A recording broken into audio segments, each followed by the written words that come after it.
Hey everyone, we're live. If you don't know me, I'm Lisa Neher, composer and mezzo-soprano and coach, and I'm super excited to be kicking off a new interview series today with Matthew Kennedy, composer, and the series is Think Small, because I think sometimes as composers, as musicians, we can get super excited by really gigantic, enormous dream projects, which are awesome, but that also can mean that sometimes we overlook the power of smaller scale projects or projects that start on a smaller scale. So I'm super excited to talk to Matthew today. Hi, Matthew, welcome. Hello. So nice to be here and be at the start of this series. I'm eager to see it grow and all the stuff that's going to happen from it. I'm excited. Yay, me too. Well, I wanted to have you on. I thought of you immediately when I was thinking about this topic because a little over a year ago, you started this really neat project called Miniatures for One. And I'd love for you to tell us about how that got started and where it's led over the last 15 months. Sure. A very strange thing that I bet is becoming more and more normal as we move through the 21st century is that it started on social media. So last March, I think it was, I was just returning from a residency, Atlantic Center for the Arts, and I had just gotten back and was immediately in a faculty meeting at the university I was teaching at the time that said, all right, we're going to have a 3-week spring break because of everything that was going on. This was the beginning of March. I think it was like March 5th or 6th. So I said, okay, well, that's a change. All right.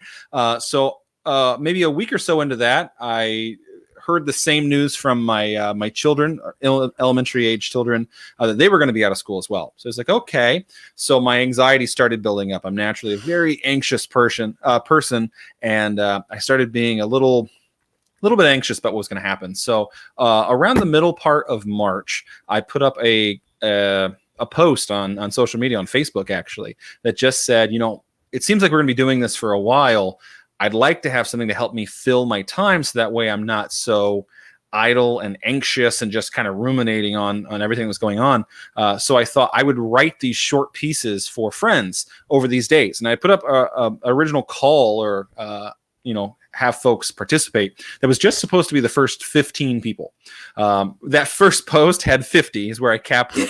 And that it got a little bit hectic. I'll say it that way. But those first 50 people, which were just friends on Facebook, some people I knew very well, some people I didn't really know much beyond, friends on Facebook.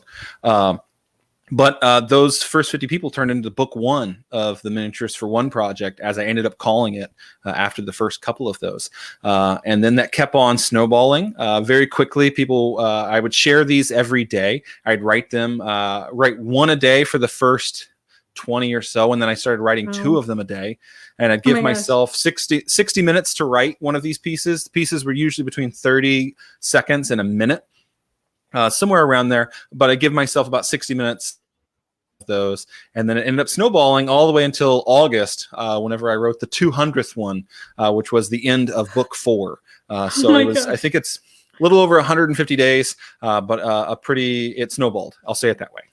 Yeah, that's amazing. And, it's really interesting that I think there was a sense as the pandemic started, there was a lot of overwhelm and certain people who don't ask me to do anything else. Mm-hmm. But there was also a huge need to have an outlet.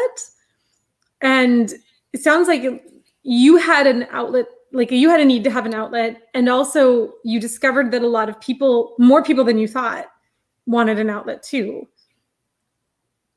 I think so. That was something for me that I definitely needed an outlet. I was also in that hyper active mode from being in a residency for the 3 weeks before that I was I was literally outside of humanity with this small group of people. Little did I know that was going to help me so tremendously. But we were all separated for those 3 weeks before, leading up to around March 5th, I think is whenever I got back. But I was really in that mode of writing a lot. And then I went to nothing.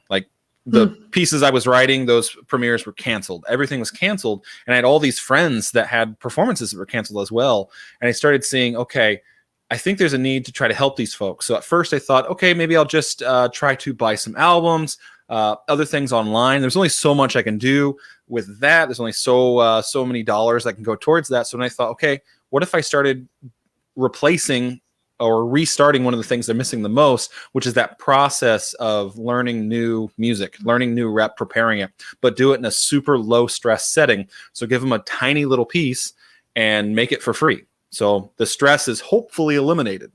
Mm-hmm. And I love that because, what it sounds like is you really had a sense of what was going on in the minds of the performers that you were working with and were filling some of their needs and designing it. I'm really interested in the design that you created. So you already touched upon a little bit of it. Sort of your process was writing like 1 a day and then eventually 2 a day. You limited the amount of time that you were going to spend writing it ish. Can you kind of walk us through those parameters for on your end and also on the performer's end of how you designed this collaborative process? Yeah. So the whole idea behind the time frame and how this all works, I've always been cognizant of those sort of things, and quickly for the most part. But it changed for me, if several years before this, whenever I had young children, and I had to change my thought about how I use my time. So it was always going to be limited. So it was kind of a skill that had been building up for a while. So whenever we get to something like this, and I knew I wanted to try to have some sort of etude for myself of how can I write something and keep this going. And I started thinking about, okay, well, I could probably give up an hour a day. What could be produced during that time? And then I started thinking, okay, well, it has to be for solo instruments because the whole idea is that this separation that's going on, right? And anything chamber or anything else like that wasn't really going to be feasible for everybody. And it was going to have too many questions and too many other things. So just solo instrument. Plus, I'm terrified of writing for solo instrument, or I was. So facing those fears. But along with all of that, I started thinking, okay, I could probably write 30 seconds to 45 seconds, maybe even a minute of music. And just think about working in miniature, something I thought about for a long time. Around 2013, 2014, I was writing really, really small pieces that was trying to get rid of any sort of excess that was really just these formal ideas to where every single gesture was foundational and every single moment, for better or worse, really packs a big punch of impact, right? So that's how it was set up for me as to how that would work. It also seemed to be a good amount of time to set up for a performer, a piece to give a performer, because it's something to prepare, but not something that you're going to take days of stressing on and working through that it was very much meant to be like this little French patisserie sort of chocolate sort of thing where it's enjoyed. There's a lot of work that went into it, but it's enjoyed very quickly. So that was the idea, that it would be something that a performer could work through at their own pace for however long, however little, or as long as they'd like, but still have something that could go through that process. And it was also a piece that was written for them, that they didn't have to put their already limited resources in commissioning. And for me, I was able to write for my friends and then friends of friends, and it kind of just blossomed out from there. I love that. And I noticed too that quite a few of them were also inspired by like a dessert, or can you tell us a little bit more about sort of the input that you got from performers that helped you? Yeah, so it was a starting place for me to have something to have in mind. So it's all extra musical, which I think is a helpful starting place. Now, sometimes it was really a part of the piece itself, especially if it was a vocalist. A lot of times I was very playful with using recipes for desserts or playing around with those ideas. But other times it was just kind of, all right, what's the overall feeling of this idea, this thing? So what was book one was favorite desserts. So I'd ask people just to tell me what city they currently were in, their instrument, and their favorite dessert. Book two, let me remember that one. I think that was favorite animals, I want to say. I might be misremembering that. And then by the end, I used favorite color, and that turned into like a theme and variations project, because there's blue, there's royal blue, there's light blue, powder blue, there's all these different colors. So those all used a similar thematic idea, which was like another another element to the process. So by that point, I was writing, those were miniatures 150 through 200. So it was starting to change the process a little bit for me. So that way it was a different sort of challenge.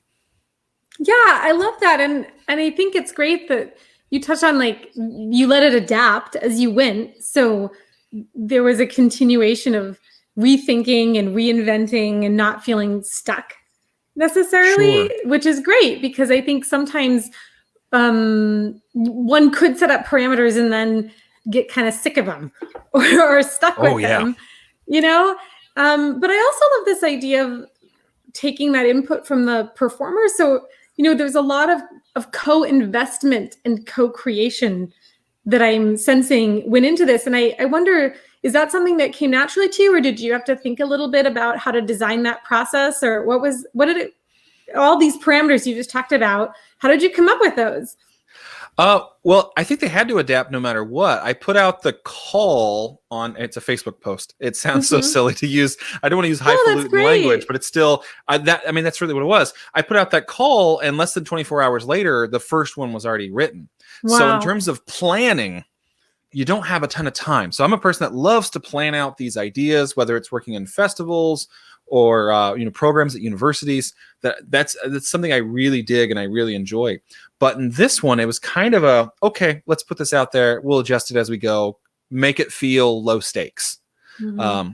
That was a helpful thing. But for collaborating with any sort of musicians, it really just starts with relationships. So I always, whenever in a normal situation and there's normal time for commissions or whatever that might be, usually I'm really investigating what that instrumentalist likes to do with their instrument, what they really enjoy, what kind of rep they're working on, and most importantly, what kind of rep they feel is missing from their field. That's a big thing that I like to think about. Now, that's not an easy idea to get across very quickly, especially since by the end of this, I was working with 2 performers a day. Usually by the end of one day, I'd start to see, okay, this performer's in the morning, this performer's in the afternoon. So I would take a chance just in the evening to look at that person's website, or it could be social media as well, just to see what kind of rep they do, especially if I'm not familiar with who they are, to see, okay, this person's really into like timbral, experimentation, and they're kind of into that. How does that relate to my voice? How do I do that? Because I don't want to just be the George Crumb piece that they happen to be really into, because that's not me. And we don't need another second-rate George Crumb. So it was just this idea of just how do I approach that? What do I do? So it gave me some place to grow, and it's all this self-directed question of how do I personally relate to that style? And there'd be some conversation with the performers. It would be so quick though that usually it was only small technical ideas of, all right, I heard that you did this on this piece. How does that actually look? Or how does this work for you? Little things like that, but it all had to happen so quickly that it was pretty light. And, my writing process also had to adapt to that as well. Yeah. You talk about that on your website, that you found that this process of working so quickly sort of required that you adapted that process. And I'm curious, so you finished the 200th one near the end of the summer, it sounds like, and Have you been writing in this last year other pieces of different lengths again? Has that picked up again? And if so, did you take anything with you from this process of writing the miniatures? I think so. So the biggest thing, like I said, I had a very real fear of writing for solo instruments. I love writing chamber music. I love writing for large ensembles as well. But chamber music is really my bag. That's really where I've worked for the past decade or so. But solo instruments, completely different story. Because I love chamber music because of communication. It's very viscerally transparent. Solo instrument, though, communication is a very different thing because it's no longer dialogue, or dialogue takes a different light. Mm-hmm. So there's this idea of, okay, monologue, thinking through this idea of this individual, or it could be multiple characters or characteristics, but how does that actually work out just for that one instrument? So I worked through that fear, which is great. In other large pieces, there's just been a lot of planning for larger pieces that have come out of this. But coincidentally enough, the 2 big pieces that are on the docket that I started working on now feature a solo voice, but it's with an ensemble. So they're two concerti that I'm going to be working on over the next 6 months or so. So somewhat, I'm sure as that process works through, that it's this idea of featuring a solo voice, but now with some accompaniment, which is kind of a nice idea to think about as we head back to normalcy. Totally. Oh, I love that. And I'm sort of curious. I mean, what things came out of this process for you, for the people you were working with? What came out of it that surprised you or that was a benefit to you? We could think about it in career or in artistic or just in friendship and happiness ways. I mean, what are some of the things that came out of that for you and the people you were working with? Well, anytime that you get to continue relationships with folks over new work, I think those are always strengthened, and you end up really being a big champion for one another. Ideally, that's always the way that I've worked, and the way I know a lot of folks in our community work. To where the more that you've done projects together, the more you really want to root on that other person and see the piece succeed, even past the premiere, so on and so forth. So for that, it was suddenly being in the wake of working with a lot of individuals, very small scale, but then continuing it to say, hey, I really enjoyed what we were doing with that. Let's see if there's something else. And it's a lot of stuff that's still taking time to come to fruition, just because we're kind of just at the very edge of, okay, everything's kind of starting to get back together, but we're still just slowly starting to plan for concerts this fall, next spring, all of that stuff. So I think there's going to be more stuff rolling as time goes on. But it's been nice to get to know some performers a lot better, having a chance to write for them and work with them. And then also just to continue those relationships to where, some performers I've written for and I was able to talk at their school, or they were able to talk with my students. And there's more of that going on this fall. It's the version of networking that doesn't necessarily have to feel like a dirty word. It's where it's genuine relationship driven networking. It's not the surface level stuff that we get. It really is, I want to see you do well because you seem like a rad person and you're great to work with. Let's try to continue this on now just because we want to see you do well. I love that. Yeah, I think, and I love that idea of sort of taking that, the yuckiness out of the idea of networking and focusing on that mutual support. Because I mean, that's really what I think networking should be, but it does, it can become these other things that seem self-serving or can be only self-serving if people aren't coming to it from such a warm-hearted place. I wanted to touch briefly on as well, the books are for sale of these miniatures, and the proceeds are being donated to several different charities. And I'd love for you to talk about what inspired that and why you think that's important to consider, or why you felt it was important to do at this time. Sure. That was a really important aspect of the whole project, the whole idea. Before once I knew that it was going to go beyond just Facebook posts, I was really mindful of that. But financially, I knew I wanted nothing in terms of monetary profit from it. The idea of ambulance chasing was a horrific thing to think about during a pandemic and all of this sort of stuff. And it was something that was constantly in my mind, actually, throughout the whole process. So I did everything in my power to try to separate it from COVID itself.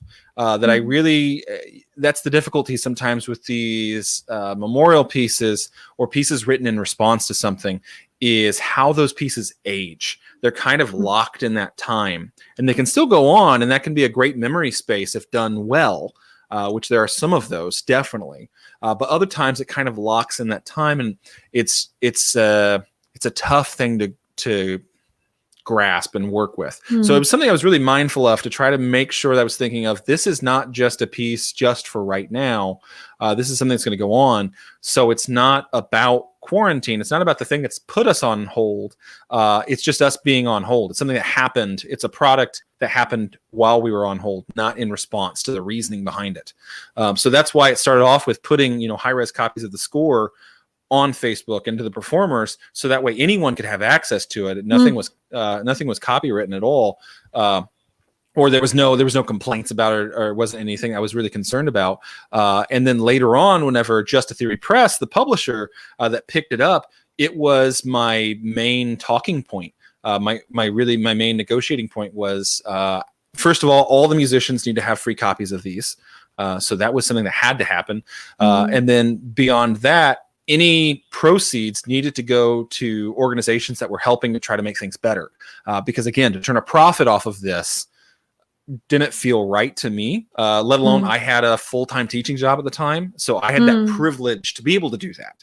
So I recognized totally it comes from a place of privilege to where I was able to do work for free. But because of that, what can I do to help those other groups? It's just like the same thing I mentioned earlier about helping out artists by buying albums or something like that, or buying their other composers' sheet music, something along that. I can only do so much. But if I have this product that could help those organizations, that can go further. So for the first book, we stumbled into a really great partnership with New Music USA. They were great to work with. They were just doing their New Music New Music Solidarity Fund, the drive for that right around that same time.